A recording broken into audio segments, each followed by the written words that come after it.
Well, hello, ladies and gentlemen, and welcome to the Vobes Show. My name is Richard Vobes, and I'm live on Facebook. I'm not live on YouTube. If you're watching this after the recording on YouTube, I apologise, it isn't live. But I am live on the 29th, I think it is, of October 2018, at around about 8 p.m. Greenwich Mean Time, as we have now come back to. And you may notice that my voice is incredibly croaky, and I can only apologise for that. I don't know what's happened to me. I was doing some tiling in my garden, not in my garden, in my kitchen, make that small correction, and I seem to, for somehow, strain my voice. I don't know whether it was the adhesive. I feel all right in myself, just very tired. I haven't really got a cold as such, but I do feel a bit drained. But anyway, today I'm doing the show in my boudoir, as they might say if I was a lady, in my office, as I like to call it, or my reading room. I'm actually beside my fire here and surrounded, as you can see, by some of my many books. And I collect books, I love them, I think they're fantastic, and I love to be surrounded by them. I don't read them, of course, they're purely here to keep the cold weather out. They are, in fact, insulation. No, I lie. I do like my books. I think they're absolutely fantastic. I love them to bits, and I pick them off the shelf from time to time. And I may do that this evening and just pick out some books at random, and I tend to sit there and read them, and it's lovely. Now, I'm hoping that you can hear me all right. I'm hoping that we are transmitting okay. I'm on my laptop. As I say, I'm in my front room, not in the studio. I can't get in the studio. It's still got half the kitchen in it, and it's freezing cold. And so I thought tonight, if that's all right, I would have a bit of a fireside chat. I just need to open up the fire and stick a couple of logs in.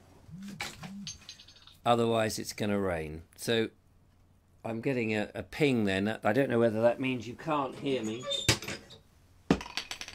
So I'm just going to go and check. So far we've got Dave Baker, Judith Oakley, Kevin Hall, Terence Dacombe, Anne Osborne, Pam Earnshaw, Steve Pilfold. Lovely to see you, Mark Selwood, Kushti Phil. So lovely to have you here. Matthew Holdsworth and Ian Beddoes have tuned in. Lee Freeston is laughing his head off, which is great. Glenn Johnson says, love that intro music. Thank you, Glenn. Andy Dalgleish has got his thumbs up. I'm just going back. Glutton a bend, says Matthew. It's nice to say that. Well, this is really cosy. Hello, Richard, says Anne Osborne. Good evening. It's more like Jack and Ori, yes, than a chair. It is actually. If I sit back, I almost get dwarfed in it, and I look. It's terrible when somebody is sitting in a chair like this, because it's like they're not quite paying attention, which is why you end up having to sit, you know, a little bit with your ramrod straight back. Look at that. I'm looking at myself now in the chair as it plays back at me, and it looks dreadful. Kushti Phil, good evening to you. Wendy Wakelin has joined. Hello, Wendy. Sorry about the croaky voice, everybody. Mark Selwood, good evening. Glenn Johnson is counting the books. This is a small corner. There's some more over there. There's more over there. There's more down here. I haven't quite got enough books yet. So there we go. Love the chair by the fire. Thank you, Judith. That's very kind. Hi, Richard, says Claire Leach. Adrian Legit, how are you, sir? Are the poppies, are they still up on the church?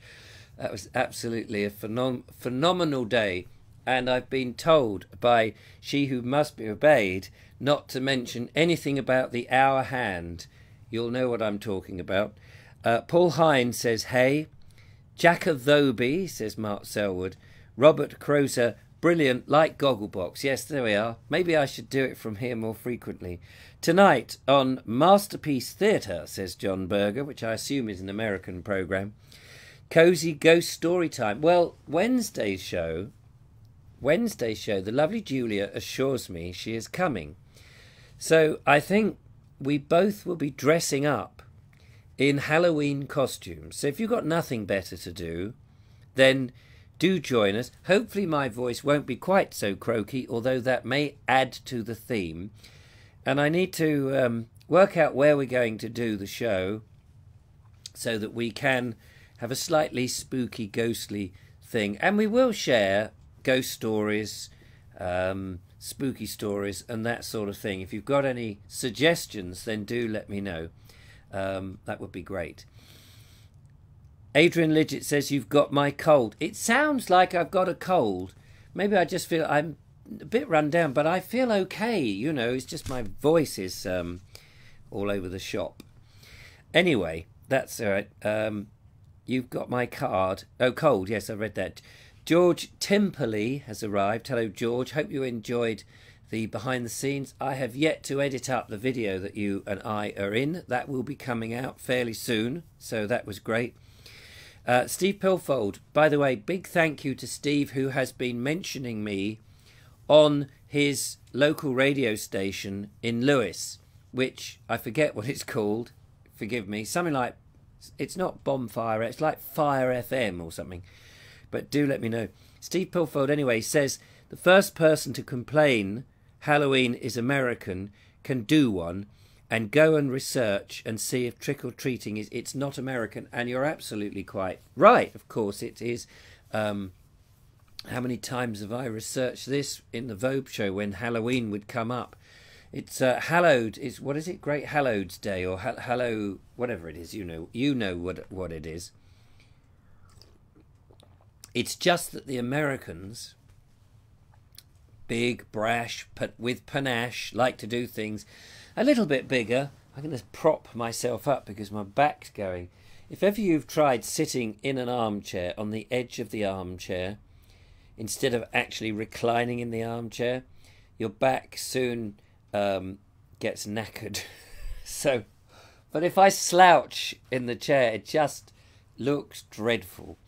Claire Leach says, I'm off to a seance if my cold goes. Oh, wow, a seance. When are you doing that? On Halloween? Matthew Holdsworth says, won't be there as long as I'm on my way to Chinese takeaway, as my wonderful wife has got her first social something or other. I've lost the thing. Oh, your social work degree. Well, congratulations, Matthew. That's absolutely brilliant. Fiona Cooper says, I would sit how you feel comfortable. After all, we all know you. It's true, but it still looks slouchy. There is a certain level of professionalism that the one has to try and uphold. All Hallows Eve. I knew it was something like that. There we go. I have read about it. In the Vobes show, we used to do things about it. We would talk about it. But the trouble with me is one fact in, one fact out. And you kind of... I suffer from that short amnesia of cramming information to talk to the camera. You talk to the camera, it's gone. I think a lot of presenters do that. They cram in information for their show. They learn a script, which they know they don't need to repeat. And the next day it's like, what were we talking about? I can't remember. But it's very short-termism stuff. So I think that's what I do with a number of these customs and things. And then you go, oh, well, I'll look it up. It'll be on Wikipedia unless someone's edited it. Excuse me. John Berger says, oh, here we go. Vobes is bashing the Yankees against. Not saying we don't deserve... I'm not bashing. I'm just saying they're bigger, they're brasher, they do things on a grander scale because you've got space. And everything the Americans do is on a bigger scale than in England, where we are all jammed into our higgledy-piggledy, thin, narrow lanes. And there's nothing wrong with that. You do it your way, we do it our way. I'm sure that you will say how ours is very small fry and not big enough, and we're self-effacing and all of that. So I really am not bashing you. I'm just saying that you do it on a bigger scale. You go for it. We are the land of the understated. And we like, I think, as a nation, and I'm talking as a nationalist here, as somebody who's proud of being English particularly, I'm proud of being somebody who is understated. Even though I can be a bit flamboyant and a little bit over the top. We're still the land of the understated, the stiff upper lip, where we don't like to show off too much. There are some people, excuse me, scratching the top end of my bum cheek. There's a horrible itch there. But we don't like to show off. So you can disagree with me, of course. Steve Pilfold says, 1st of November is All Saints' Day. I usually play Never Ever Under the Bridge on that day. Never Ever Under the Bridge. I would do it in the studio. It's probably a lot warmer. Whatever that is. Oh, shush. Joe Smith is here. Don't mention the hour hand. Linda Kane says, maybe it's the US made it so commercialised. I think that's probably true as well. The US seem to be very proud about and have no qualms about commercialism and making money. I think over here making money is respectable, but we don't like to thrust it in people's faces, is why people don't like to talk about how much they earn. It's a sort of private thing. We're a lot more private in many ways. Anyway, that's just a thought. Robert Crosser says, is your cold going with you? Going where with me? That's the question. It seems to be following me around. Claire Leach says, oh, Halloween, the seance. Oh, you're going on the seance. Oh, great. Joe Smith is only here briefly. She just wanted to check that I was still alive. I am still alive. Here's to you. It's not a hot toddy. I wish it was, just coffee. Alex Whitlock. Hello, Alex Whitlock. Oh, Nikki Jess says hello. Hello, Nikki Jess. Alex Whitlock says adhesives that say use in a ventilated area will aggravate your throat and produce cold-like symptoms. I was told cold milk helps, but I hate milk. Your adventuresomeness will probably know. Oh, your adventuresome sis will probably know. P.S. All Hallows, not Halloween. Yes, that's right.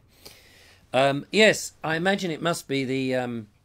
I think it is the adhesive. So I wasn't making that up, ladies and gentlemen. That's nice to know. Put a kushti or two behind you. I've only got the one. If I put it behind me, to be honest with you, it's not going to make the slightest difference. There's a gap of that much and the cushion isn't that wide. But there you go. The lovely Henry David Allam. Hello, thank you for joining me. Hello, David. It's lovely to see you. In Hungary, on the 1st of November, he says, they celebrate All Saints' Day, where everyone puts candles on their loved ones' graves. I'm glad you said on their graves and not on their noses. That would be a very odd place to put them.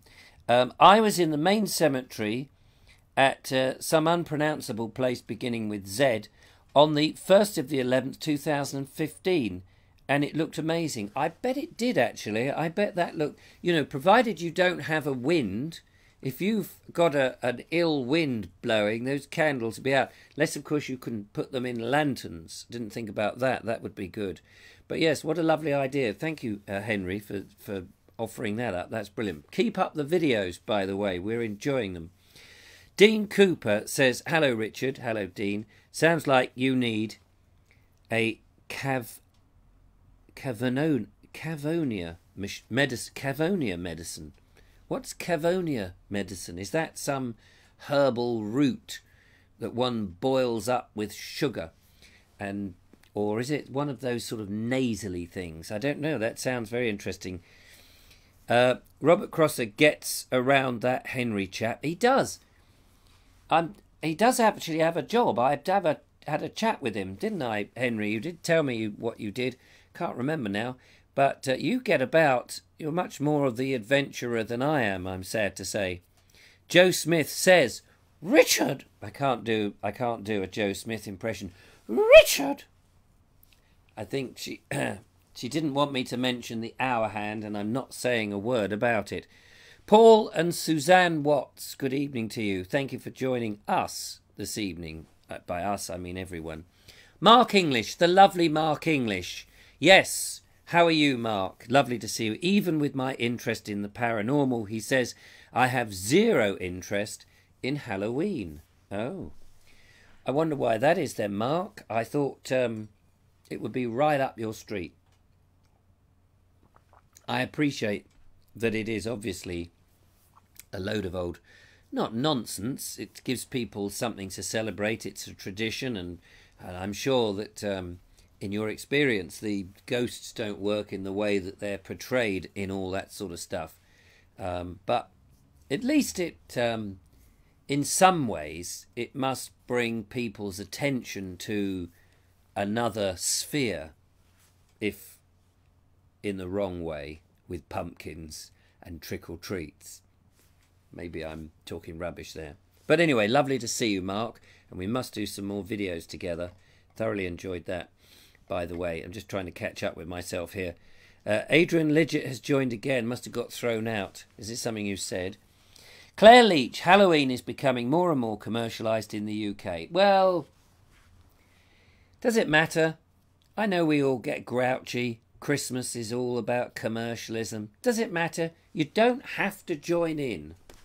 I used to slam the door and never look out when Halloween was on. I didn't open the door to trick-or-treaters, never had anything in. I was a right misery guts. But you don't have to join in. Let them buy the... Let people... I mean, if people want to buy all the tacky stuff, let them.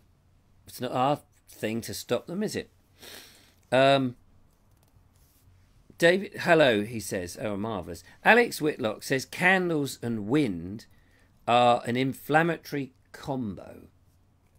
It's interesting you say that, because those words flammable and inflammable, they sort of mean the same, don't they? Why is that? Just a question. I've often wondered. No, you get it in boots. Oh, right, you get it in boots. I will look. I haven't got any boots handy, but I will look in my boots and see if there's any of that medicine.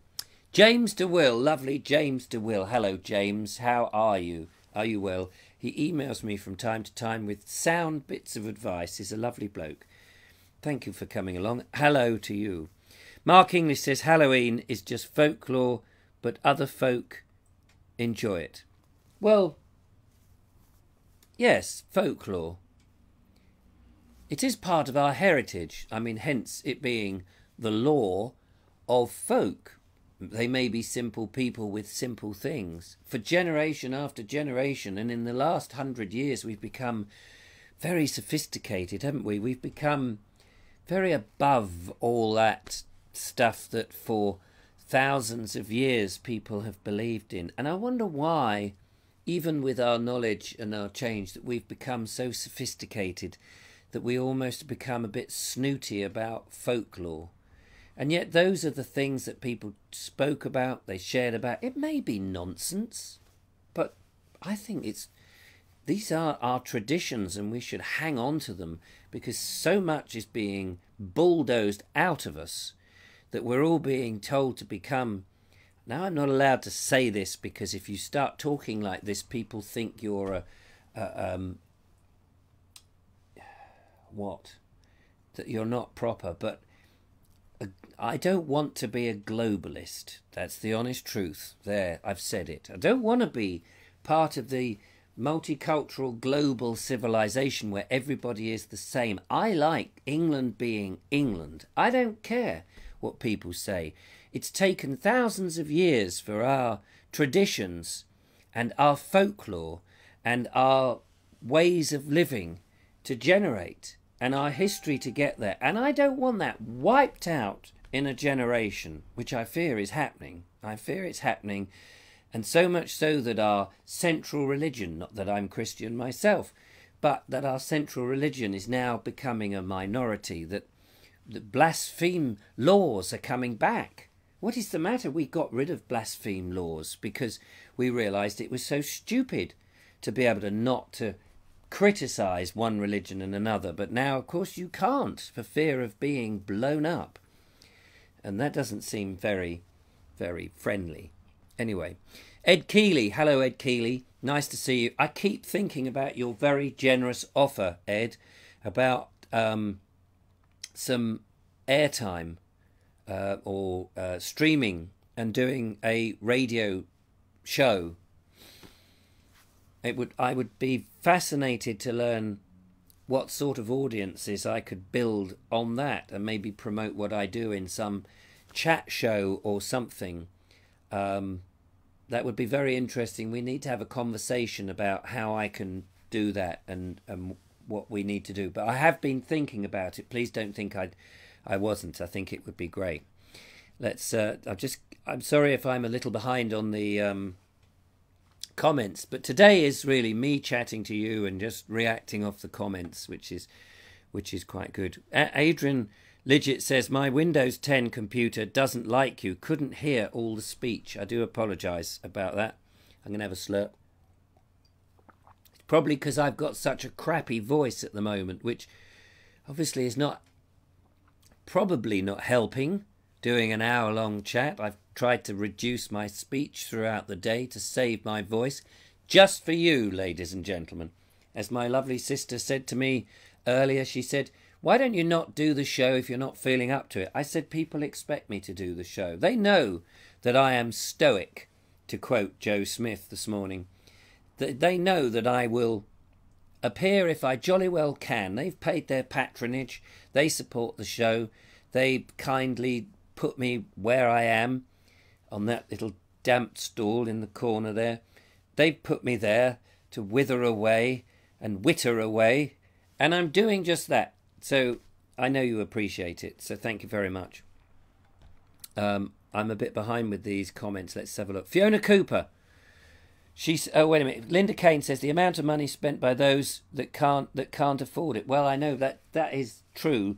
Going back to the commercialism, you're right, Linda Kane. A lot of people who don't have the money seem to spend the money. It's the same people that seem to go and get very big debts or get their Visa cards or their credit cards maxed out so they can buy their children presents at Christmas when they don't have much money. I never understand that. We didn't have any money at Christmas times. Many years running, we could only afford a couple of presents. But we said to the children, we explained it, and the children understood. And I think that's the difference, having a rapport with your child and thinking that money is the only way to have a relationship with your child, is to give them money and at Christmas time buy them everything you can, because the pressure of their peers is that so-and-so's got the new Xbox didgeridoo, or they've got an action man with convertible nip-nip, whatever it may be. And I think you just have to be realistic with them all the way through their life and explain and not max out, because the pressure and the worry that goes with that down the line as you're trying to pay it off means your relationship with your child is going to break down, because you're stressed and you're angry, and whilst you love your children, you inadvertently take it out on them. Just a thought. Oh, I've lost the signal here. I hope you're still catching me. Probably because I mentioned I didn't want to be a globalist, and you know they'll cut you off if you say things like that. Tim Robinson. Hello, Richard. I finally made it to a live show. Hello, Tim. Fantastic that you've made it. I'm sorry I've lost my voice. I'm struggling here with my fireside chat. Normally we're in a studio doing it a bit differently, but today I'm doing that. I nearly missed your comments. I'm pleased I look back. Lots of comments to go through. Let me just go through the comments here. James DeWill says, lovely to see you. Thank you very much. Okay. Fiona Cooper, we don't celebrate it, but I like a good horror film. Yes, boys have never done trick or treat, as you don't take sweets from strangers. Well, that's a very interesting point. They say in Uckfield, if there's a pumpkin outside the door, you can knock. And I think that's a very good thing if you have a sign that says it's safe. Of course, someone who has bad intentions may put the pumpkin there. So always make sure there is an adult with your children when you're doing it, preferably with a baseball bat in their hand. I buy the tacky stuff on Halloween, says Claire Leach. Good for you. Robert Crosser says, Crosser says, I have young children, no choice in Halloween. Quite right. Robert Croser says very dull. Right, I'm trying to catch up with the comments. You're coming thick and fast, which I appreciate. Joe Smith says, I love this fireside chat. It's quite cosy, isn't it? I quite like this. It's a bit more, less panache. So, yeah, thanks for that. Mark English, don't get me wrong. I love tradition, not just into Halloween. Fair enough. I won't get you wrong, Mark. Please don't let me think that I've got you wrong. Paul Hine, paranormal, just fact or fake, I am yet to be convinced, as are millions of others, but we can all enjoy a little bit of magic, can't we? I think that's good. Adrian Lidgett says he just needs a Val Dulican rocking chair. Yeah, a rocker would be good. What's a typical song of Val Dulican? Can't remember now. That he was rocking up and down like that. That goes back to the 70s, Adrian. Oh, I might sneeze in a minute. James DeWill, talking the way you talk, it's clear you have a cold. It is a struggle to get the voice out. Robert Croser says folklores have a huge interest of mine. Fascinating stuff the more you look into it. Robert, I know you're way up in Carlisle or that neck of the woods or up north. I am determined, sir, to shake your hand, like so many of the listeners. I am determined to get up there. I need to perhaps do a couple of stops because it's a long blooming drive. But I am determined. Please stay with the Bald Explorer a bit longer because I want to come and meet you because I think you must be the furthest away, apart from our overseas, of course, like John Berger and people like that. But I'm very much keen to meet you. You've been very great at putting your pictures and stuff on the Bald Explorer group, and I know you're far away. Mark Selwood is another one who does the same, who's a great distance, and people, you know, I don't think people quite understand when you run something like this. I'm very much at the mercy of you guys enjoying what we do, and things like the group, the Bald Explorer group, is, to me, it's the pinnacle of success on this. Yes, I need some money to make the videos and maintain the lavish lifestyle that I lead, and I rely heavily on the patrons at the moment because the corporate circuit seems to have fizzled out and I'm not overly interested in doing too much, although there are a couple of bits and pieces on the horizon. But the mainstay of it is the group, and I really appreciate people putting their pictures in and keeping it going. So people like you, Robert, should be very much thanked. It's all of you are the ones. I know I'm not around on Facebook very much of the time. I struggle with Facebook. I mean, I put my stuff on there. I struggle with the social media. Sorry, I need another slurp. I have actually got now, from talking, a bit of a headache. I do apologise. It's just throbbing over here, so I may curtail this if it gets a bit too rough. But my duty is to serve and to perform and to hold everything together. Anyway, Joe Smith says, Britain once ruled the world, which is so odd, but we are still a small island with big ideas and big talent. That the thing that annoys me so much, that annoys me with the Brexit thing and the globalization thing, is the lack of what's the word I'm looking for? Not respect, but the lack of us looking at I can't think of the word. The lack of appreciation for ourselves, or the belief in ourselves that we continually need people from overseas, doctors and what have you, and we need them over here. But you see, I think that's the wrong way round, because if we keep taking all the clever people from other places, we're like a brain drain. Those other places need those people. They need those clever doctors, those scientists, those professionals. They need them to keep their economy going. If they all come over here, what are they leaving behind? And what we need to do is get back into believing in ourselves and training our own people up, because what we're saying to ourselves is we're not good enough, but we are good enough. It really bugs me that we think, oh, we must have everybody from overseas over here because they're somehow better than us. Well, they're not. We're just not looking at ourselves and saying, we can do this. When we had to during the Second World War, and we were on the front line, and here in Worthing, where I am now, was literally in the front line with the bombs going overhead and falling upon our houses. And of course in London, it was, and other major cities, we were completely on the front line. We understood. Now, nobody wants to go backwards, and I'm not suggesting we go back being nostalgic, etc., etc., but we should be able to look at ourselves and go, we have the talent, we have the drive, we have the capability, we can make the world's first bionic man. No, wait, what am I saying? But you know what I'm saying, you know what I mean. We should be able to do that, and we just for some reason are ignoring ourselves and our people. We're not stupid. And yes, we are a small nation and a small island with big ideas, but those big ideas have got us out of a lot of trouble and done some very good things. Yes, of course, we've done some terrible things.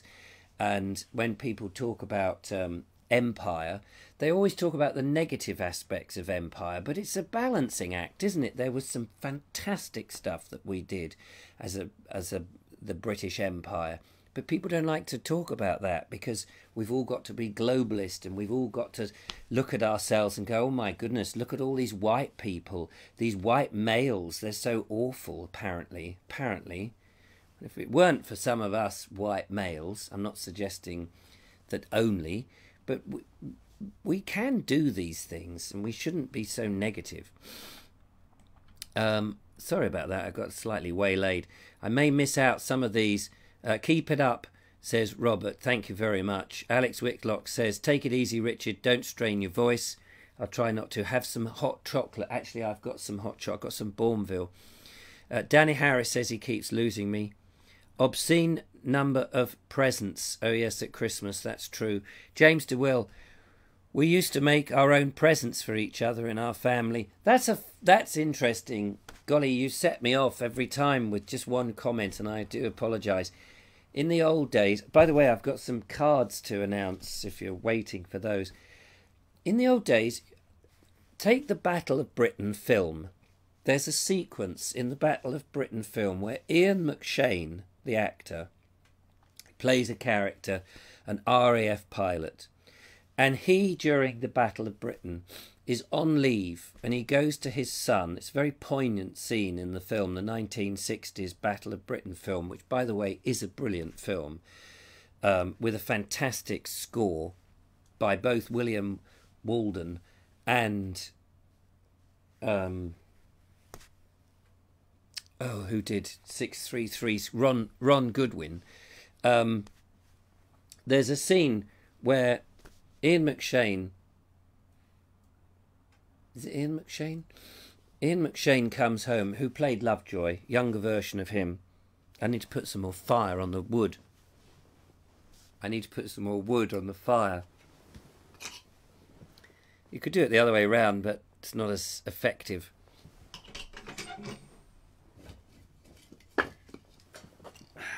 Couple of bits of wood here. Timber, this is. Now, these are out of the rafters of my house at the moment. Just burning whatever will keep me warm. I made that up, by the way. There's this very poignant scene. I will get and spit this out. Ian McShane comes back on leave to London, and it's based on a true moment, actually. All these kids are in this church hall in London, in the East End, and the church hall. He finds the church hall and he comes in and he sees his wife and his 2 boys. And they're very excited to see his dad. And it's Christmas. And he has carved himself, while waiting for the call, a Spitfire each for his boys. One's a big one, one's a small one. I've seen the film many times. I absolutely adore it. It's a fascinating film. And the kids are so happy because their father had made these toys, and they go off and play them. And I know it's simpler times, you can say, simpler times. If you were to, these days, you carved something for your kids, and it's not 100% brilliant, your kids just, it's not what I wanted, Dad. I wanted this brand new, special, mass-produced, plastic, shiny, completely characterless present that's in a big box and costs a lot of money. Because the media has told us that's what you want at Christmas, that's what you should have. And those home, the things that really mean something are being wiped away. I think, maybe wrong. The poignant part of this excerpt from the Battle of Britain, which renders you to tears when you watch it, is that Ian McShane goes out of the, I think, to help. There's a call, the house is crumbling down and they need volunteers. He's only just met up with his wife and his boys, and an air raid warden comes in and he says, we need some volunteers, can someone come? There's a woman trapped in a house that's half falling down. He goes, then a bomb falls and it blows the whole of the church hall up and everybody in it, including his wife and his 2 children. And you know what? That gets me every time I see that. I mean, it's true. And of course, people were losing their lives on a major scale like that.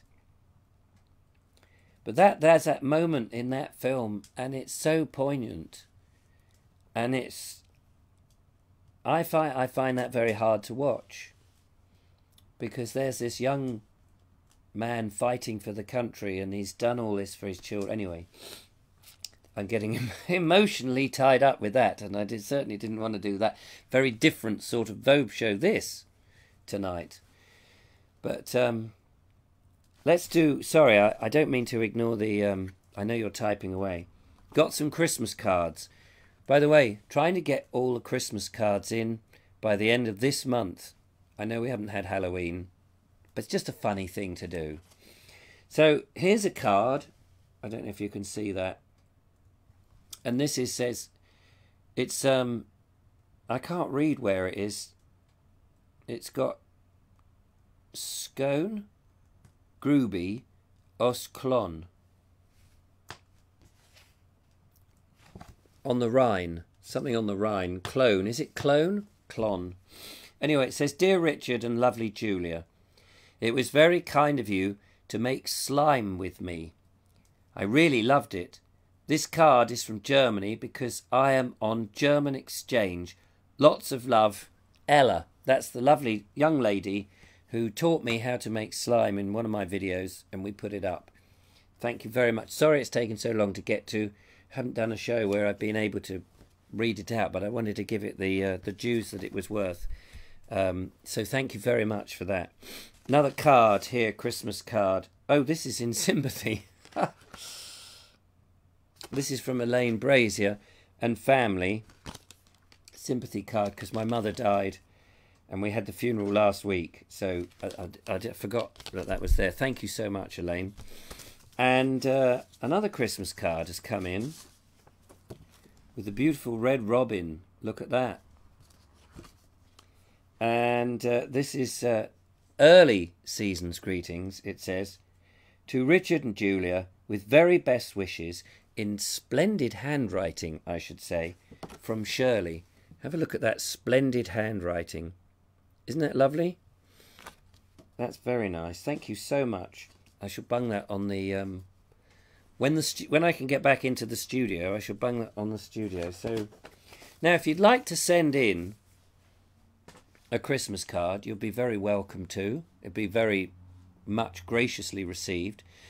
Send it in to send me an email, richard@vobes.com, and I will send you my address, and you can send it in.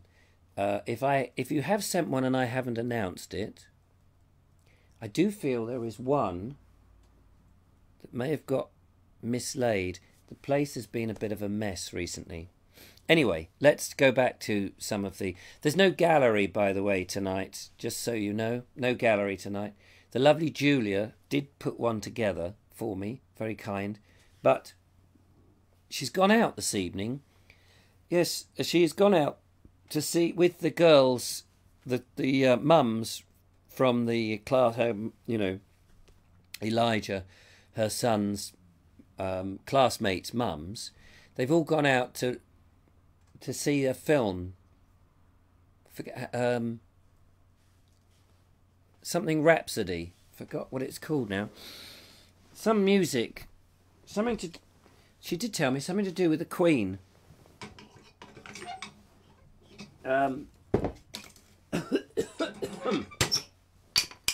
Sorry, I just put some more fire.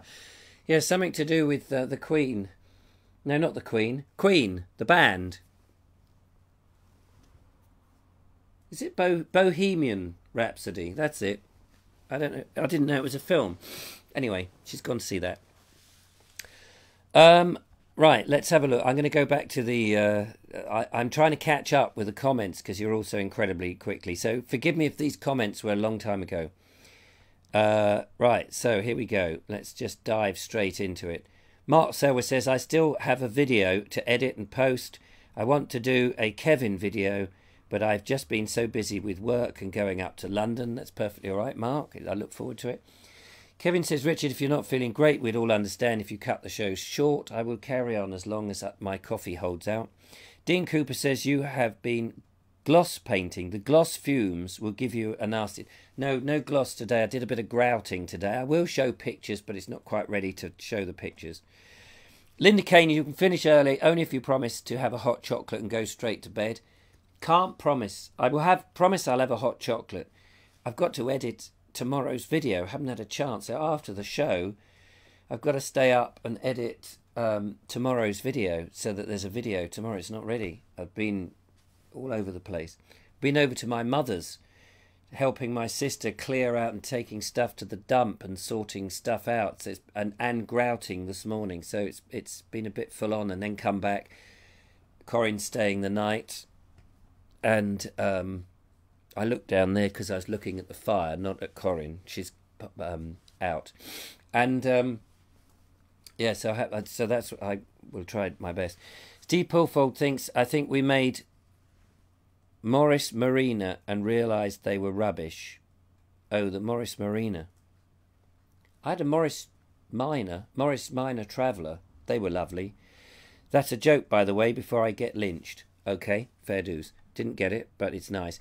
Henry David Allen says, I agree. You've just said what I'm thinking. We shouldn't steal other countries' talented people when we have people of our own not being able to use their talents. Totally, yes. And I'm so thrilled.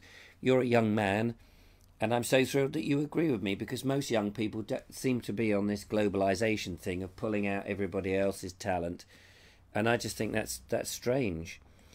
David Carey says, words, I've missed them. Here they are. He says, I agree with Mark. This new setting makes a nice change. Thank you, Mark. I missed that comment, but Mark, thank you for that, and David as well.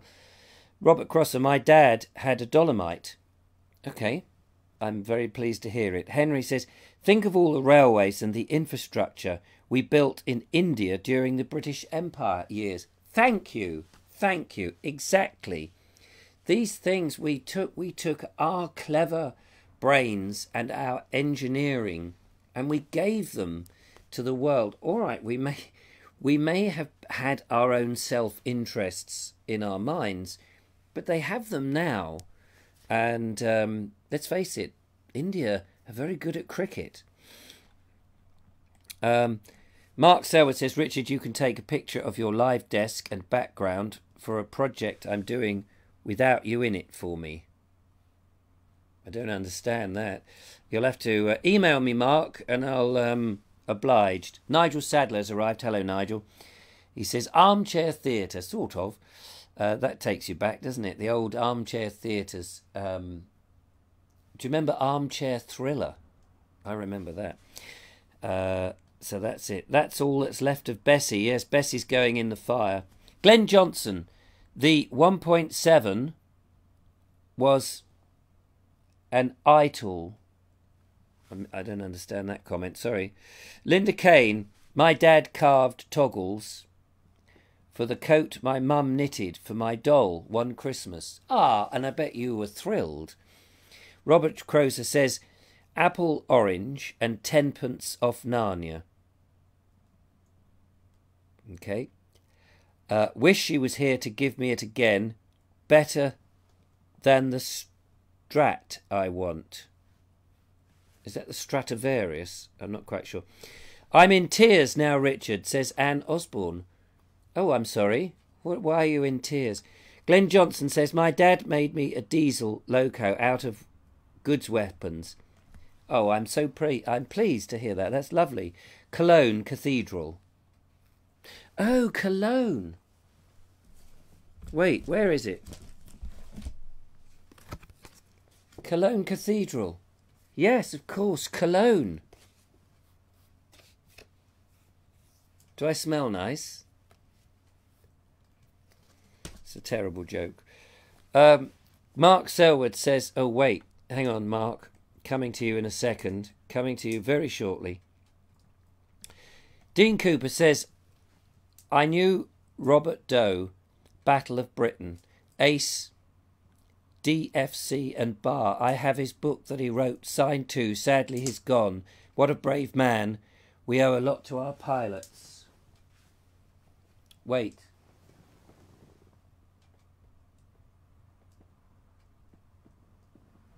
I'm just looking.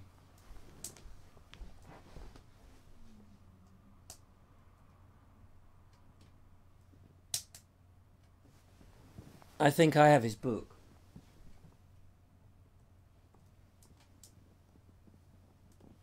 I don't have it to hand. Hold on.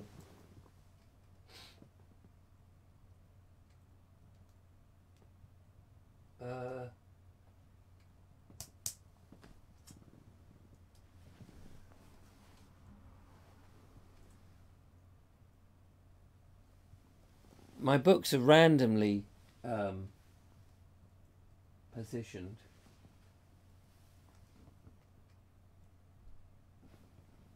I have many books on the Battle of Britain, funnily enough.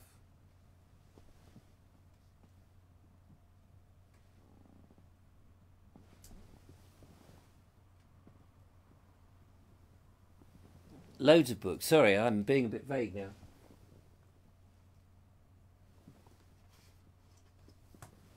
This isn't his, but this is a good one.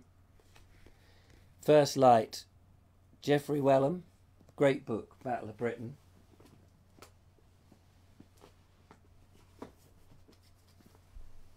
Boy in the Blitz. About a boy, diary of a boy in the Blitz. Brilliant book.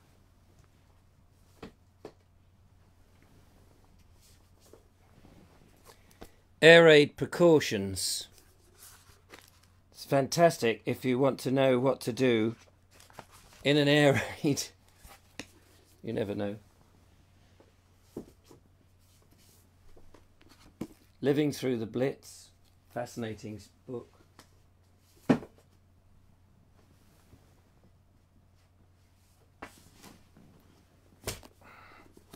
The Fighter Boys. Terrific.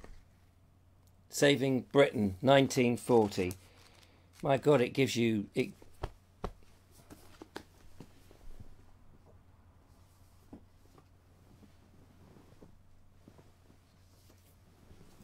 Juliet Gardner, Wartime Britain, 1939-1945. Amazing book.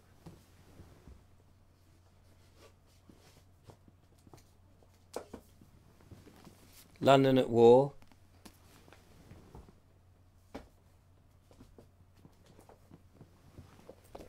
Splits Families. I'm going through a few books here.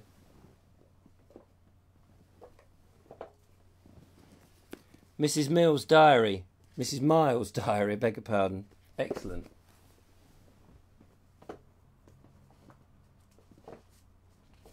So many.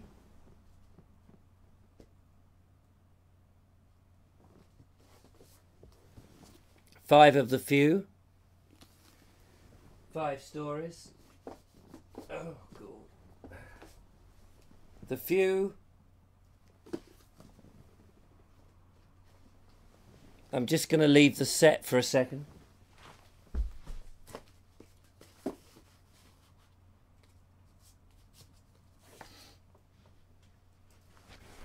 Oh. Len Dighton's Battle of Britain. Battle of Britain, new perspectives.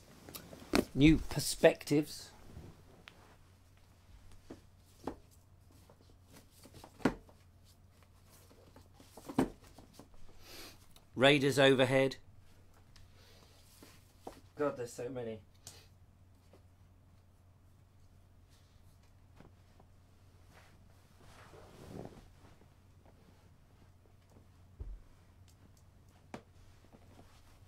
You started me off there.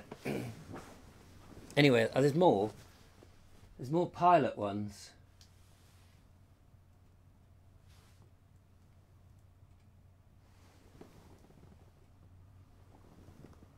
Anyway, sorry. I'm fascinated that you knew him. Anyway, that's. I think I've seen him being interviewed. Stuart Douch, hello to you. Right, where were we?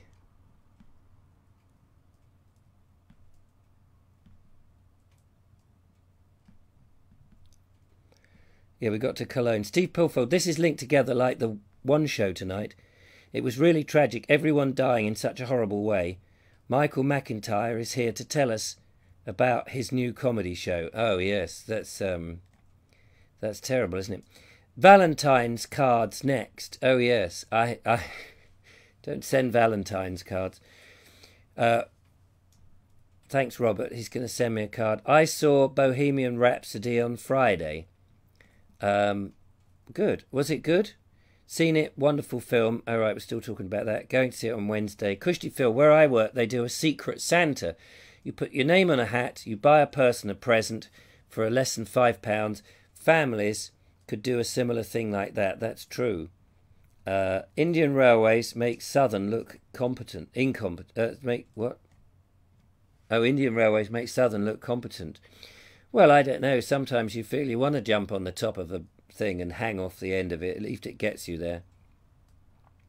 Paul Suzanne Watts. My dad made me a toy fort in 1967 and I still regard it as the best toy I ever had. There you go.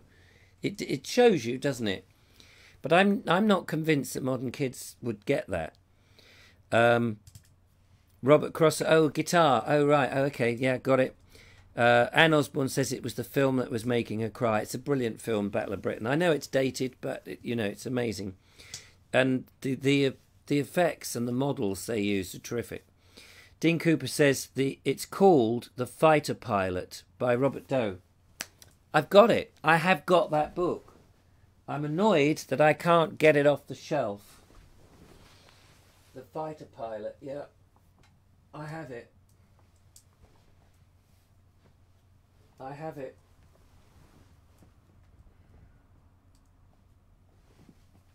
I've got one here called Danger UXB about unexploded bombs.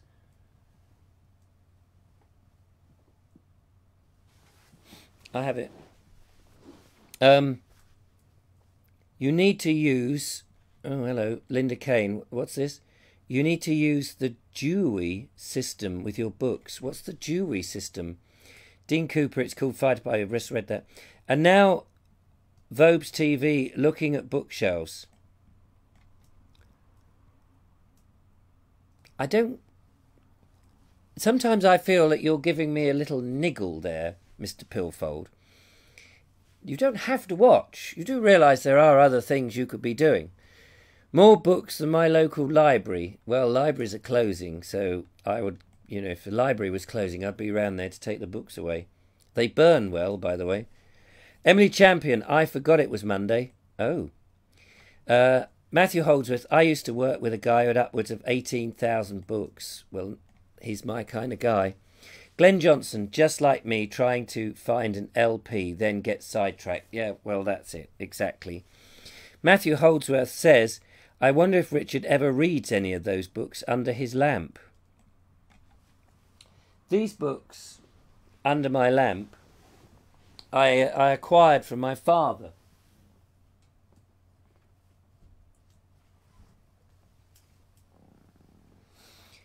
They are probably not books I would actually read, but I didn't want to throw them away. They are, I don't know if they're, who makes them? Oh, Reader's Digest, of course.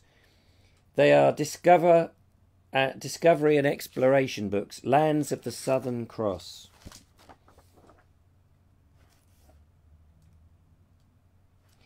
And in very simple terms,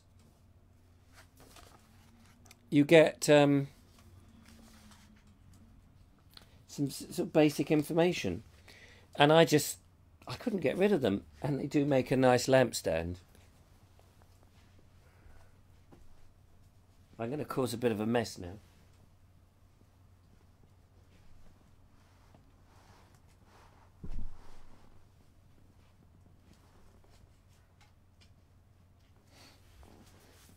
You've got to love books, haven't you? Love the Battle of Britain book, says Mark Selwood. The Vobes has left the building. I'm back. I'm here. I'm all right. Hi, says Stuart Douch. Emily Chandler is such a goon, Steve. I was teaching my daughter at the time and lost track myself. What an idiot. Alex Whitlock says, use that pile of books to lean on your chair and get a better cushion. Oh, that's true. Dean Cooper says, sorry, guys and girls, I've got a lot of war knowledge from the wars, mostly WD2. Let me tell you, the reason I have all those books on the Battle of Britain is I was writing a children's book, and I've written most of it, but I was having such lack of interest in the books that I was writing. I suppose I stopped writing. Very poignant story about being in the front line, and I wanted to do lots of research about the Battle of Britain. However, in 2020, it'll be 80 years of the Battle of Britain. And in 2020, I would like, if I'm still doing the Bald Explorer, to go and do a whole special year and follow the Battle of Britain on video, going to the places and visiting and digging up.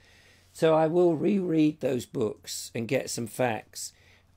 I may do a bit of a fundraising thing because I want to visit the old runways, the airfields, some of the people like John Doe and the other people, and talk about the whole thing, get some of the diaries of the time and piece together this. It's a huge project, but I've got another year to build up momentum. And I would like to be exploring all of that, go to where Supermarine were building the Spitfire, see what's there, what's left after 80 years of one of the most pivotal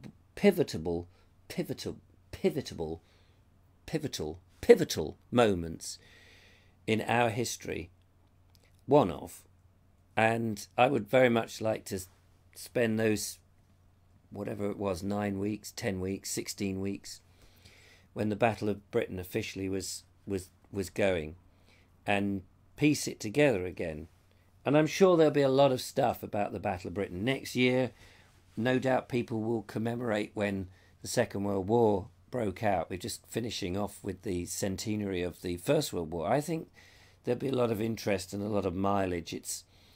It's not within my living memory, of course, because I was born in the 60s, but that was only 20 years later. And the repercussions of the Second World War, very much in my childhood, people who were alive in it. I remember going to a cine club when I was 15, a cine club, and it was run by a bloke called Alan Bunting, who we'd been learning at school about the desert rats and how they were fighting in the desert. And Alan Bunting, this old boy, said I was a desert rat. And do you know, I was so starstruck that I'd met somebody who had actually physically fought. And he told us some of the stories. My dad was too young, you see, to have been in the war. And it's something about meeting somebody who did something like that. There's something very strong, very emotional, very powerful about meeting somebody who was involved in something so important in the war. And we do forget very easily. We forget so much what's happened and how we take so much for granted, and things could have been so different. So although I can't give money, my little contribution, I suppose, would be to go around and it's also, I think, perversely, it must have been very hard, very difficult, but it's also one of the most romantic periods. The aeroplanes in the Battle of Britain, the Spitfire and the Hurricane, and the bombers and the crew, and there is a certain rose-tinted romance associated with that, which I don't think modern warfare ever has or touches. And the First World War, not so much romance. It's a bloody... I've been to Ypres, and I've been at the Menin Gate, and I've been at Hellfire Corner and on Hill 60, and I've seen and walked over the ground where millions of people died. With the school, I went there once. There's no sense of romance there, and yet with the Second World War and the Battle of Britain, with ordinary people on the front line, there's, to me, such an important moment in British history that I think the reverberations from that and what Winston Churchill did for this country, like him or loathe him, it's, I don't know, maybe you have to be of a certain generation, I don't know, or of a certain persuasion or something, but there's definitely something there that I hold on to proudly, what we did in the Battle of Britain. Steve Pilfold says Battle of Britain was one of the First World War II films to actually feature German characters speaking in German rather than English. Oh, that's interesting. Dean Cooper says June the 6th. Not quite sure what you're referring to. Lovely idea.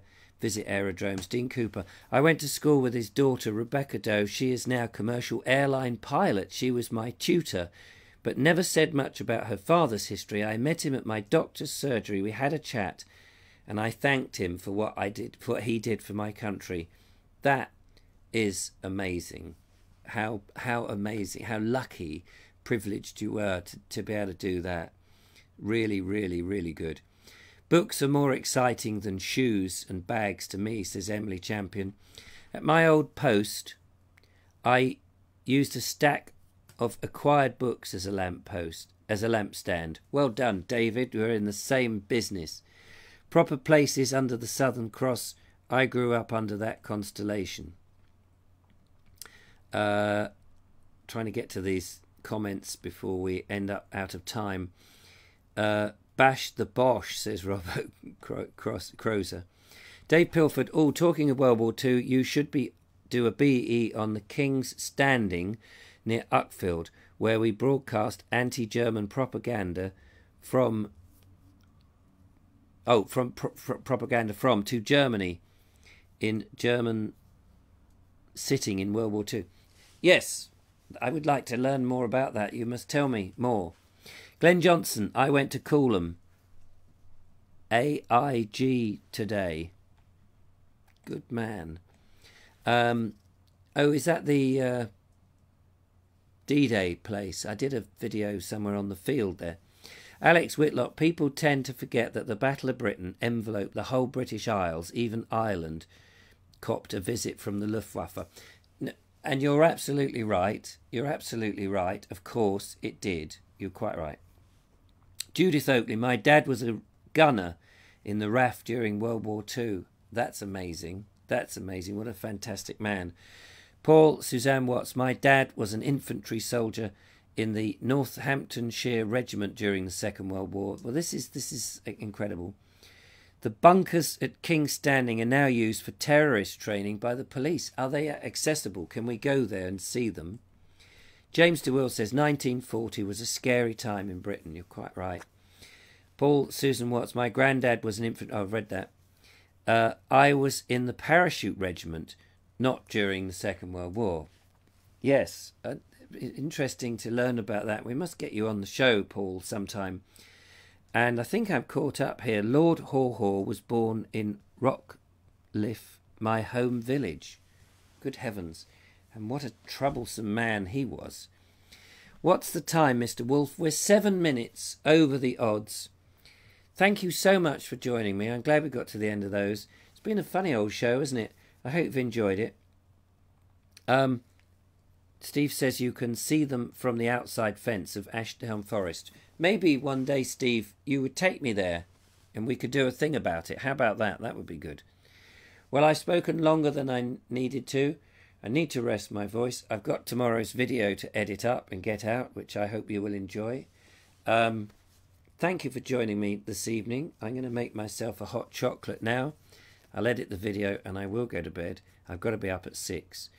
Before we go, Alex Whitlock has just said, with Remembrance Day looming, I wish the media would promote that it was conceived to not only remember the fallen, but also, and possibly more importantly, remember the horror of war so that people would never again send their loved ones to war. The Aussie Prime Minister's office... It keeps moving. The Aussie Prime Minister's office, golly, so many people are typing, I can't read this, looks directly onto the National War Memorial and Avenue of Remembrance to remind them of the cost of war. Yes, that's true. James DeWill says, my grandfather was a warden in the East End of London throughout the war. That's an amazing job. Well done, Richard. You did well, says Kevin. Ella's Beehive, get better soon. I will do my best. Thank you very much. Love the show tonight, says Judith Oakley. More from the fireside. Yes, all right then. In the winter, we'll do more of that. It's been a different show. Well done, says Mark. Robert Crosser, brilliant. Stay in the chair. I will do my best. I'll have to squeeze the lovely Julia in next to me. That will get tongues wagging. Dave Baker says, really enjoyed the show. Richard, hope you feel better soon. Take care. Good night, everyone, says Kevin Hall. Thanks, enjoyed this. Take a rest. Get well soon. Da-di-da, diddly-do. Thank you so much. Very nice. Not funny, but engrossing. Thoroughly enjoyed it. Sorry it wasn't funny this evening. Difficult to be funny. Well done, Richard. Go wrap yourself up and have a pint of hot chocolate. I will. And on that note, thank you so much for watching and tuning in. Paul Hine, finally, you get the last word. He says, the horror of war is always with me. The regiment I served was deployed in the Falklands to dig up the mutilated and shattered bodies of both British and Argentinian dead and to rebury them in cemeteries. I never forgot what I saw.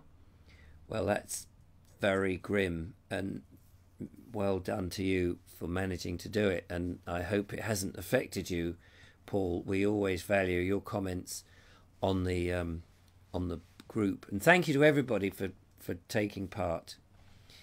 I'm going to go.